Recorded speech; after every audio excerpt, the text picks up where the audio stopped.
the most popular or the first popular ones, I can say, I have just put art and media, even though some categorize them differently. Some categorize art separately, which can include photography, painting, even physical art, murals, all those, whatever you can consider as art. For me, music is also art, like artists who create music, who create films, even coded arts on blockchain. That's also getting popular. So I'll just put them all together as one category of NFT, which is art and media.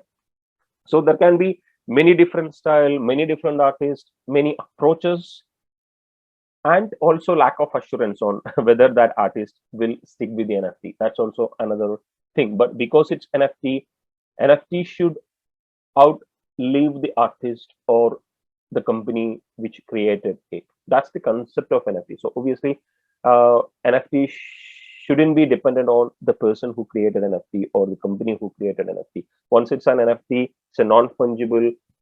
You own it. It doesn't matter or shouldn't matter who created it.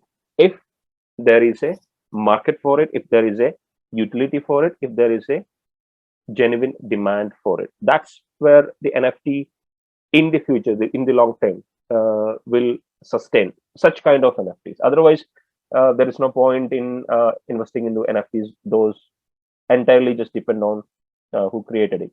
So because art itself is so arbitrary, success in the category, as of now at least, depends so much on the hype generated by NFT whales or influences up to some extent, which is not how it should be. But in long time, it will get settled down.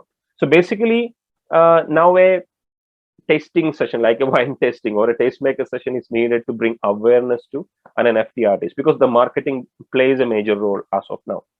The leading artists or media NFTs, you can say, like Beeple, Park, Xcopy, Programmatica. Programmatica is completely into coded blockchain art area, or Three Love, Xcopy, and there are so many. I mean, it's flooded with artists. So you will struggle to find the best. Obviously, you might find it based on the sales volume or a category that you might like. Even if you go into the art, there are like hundreds of categories in the art. So you might find hundreds of thousands of NFT in art itself. So it all comes back to what your interests are, and that's how you enter into filtering based on these different categories. So art and media, obviously, that also comes with music, where people are making music into NFT, and then celebrities are actually making this an opportunity to make money, especially in the COVID pandemic time.